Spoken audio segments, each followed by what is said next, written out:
Today, we pull this engine and transmission from the Irrational International using this Pittsburgh engine hoist.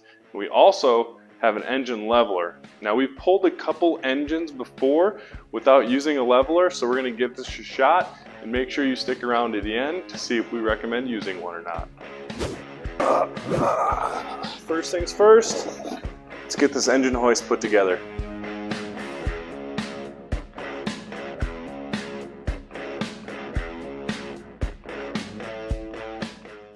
Basically it comes already put together, and the only thing I'm seeing is we're going to want to switch the way this knob is, flip that around, and we should be ready to go.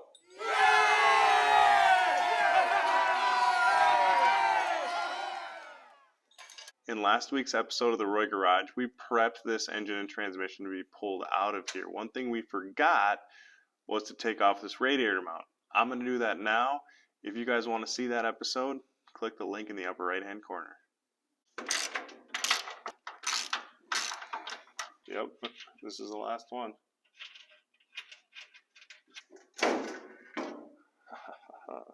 Beautiful. Our leveler was sitting too low, so we shortened up the chain. This was pretty easy to do, just undo a bolt, put the bolt through a different chain loop, and tighten the bolt back down.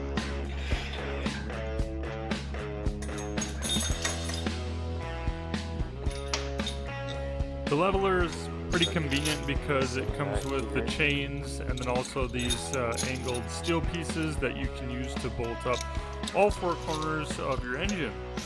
We really should be using a bolt-on carb lift, but since we're pulling the transmission, we opted to do this. Alright, let's get this lifted, huh? Yeah. Give it a little tension.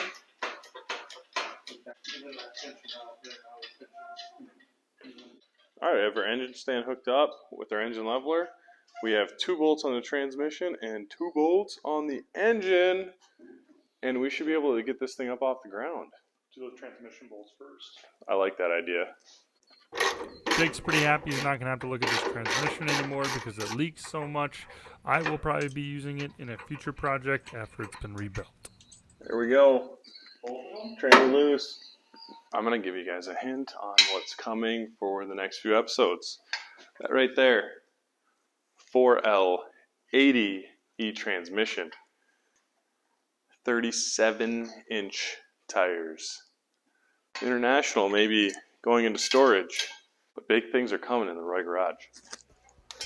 So when we pull this transmission out, our drive shaft is going to slip out. You don't want this end to drop all the way to the ground, so I put a jack stand there. Gee whizzly, look at this.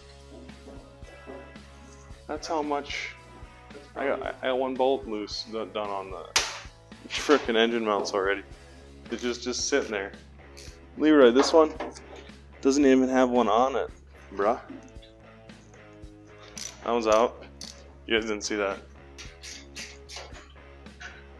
Nice. Oh, thanks. Okay, stop. Oh, nice. It's floating. Yeah, it is. Ooh. Oh! Hey. It's seriously floating now.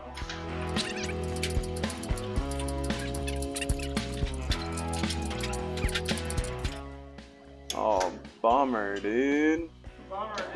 Oh, that's our fuel level center and our fuel pump. It's wrapped around our shift or kickdown linkage. It is no longer wrapped around our kickdown linkage. Let's keep going up. Did you say yes, sir, or yeah, sure? Alright, I think we're gonna pull forward a little bit. This for sure makes it way easier. Just getting a little bit longer of a lever arm.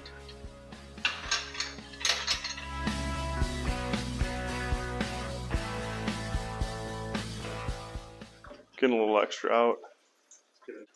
Let's see, there it goes. I feel like it's easier to maneuver when you control the engine. Yeah, that's really what that. Alright, we got the engine transmission out.